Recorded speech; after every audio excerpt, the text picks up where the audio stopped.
संकट की घड़ी में आप मानवीय पहलू भूल जाओ, आप ऐतिहासिक पहलू भूल जाओ, आप कठपुतली बने घूमते रहो, नाचते रहो, फिरते रहो, अचानक इजराइल पहुंच जाओ, नकली मेडल पहन लो।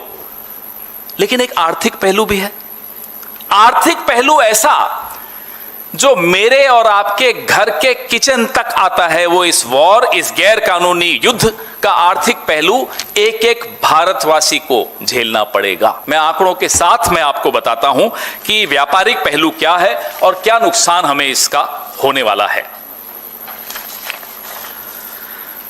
आप आइए, जो स्ट्रेट ऑफ हॉर्मुज है, जिसको ईरान ने अभी बंद कर रखा है, ईरान ने 2 देशों के लिए वो स्ट्रेट ऑफ हॉर्मुज उनके जहाजों के लिए खोल दिया, चीन और रशिया।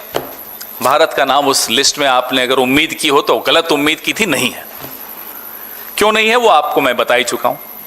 प्रधानमंत्री की आपराधिक चुप्पी, प्रधानमंत्री का गैंग्स ऑफ एप्स्टीन द्वारा जो कंट्रोल है प्रधानमंत्री के ऊपर, प्रधानमंत्री के मुंह से एक निंदा नहीं निकले, प्रधानमंत्री के मुंह से एक शोक का शब्द नहीं निकले, ये कारण है कि स्ट्रेट ऑफ हॉर्मुज जो चीन और रूस के जहाजों के लिए खोल दिया, ईरान ने भारत के जहाजों के लिए बंद है। और आज जब मैं आपसे बात कर रहा हूं, 10,000 करोड़ का भारत का सामान,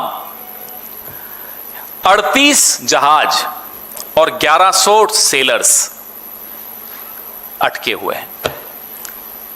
पॉइंट नंबर 1 मैं फिर रिपीट करता हूं, shipping assets worth 10,000 crore rupees, 38 ships and 1100 sellers are stuck. Bharat की जो Indian National Ship Owners Association है, उसने भारत सरकार से आग्रह किया है, गुजारिश की है कि साहब मदद कीजिए।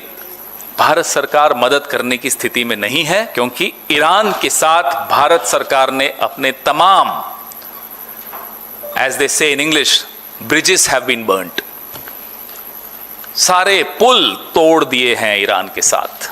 अब आप किस मुंह से उनको कहे कि साहब हमारे ये 1100 सेलर्स, हमारा 10,000 करोड़ का सामान, हमारी 38 जहाज आने दीजिए?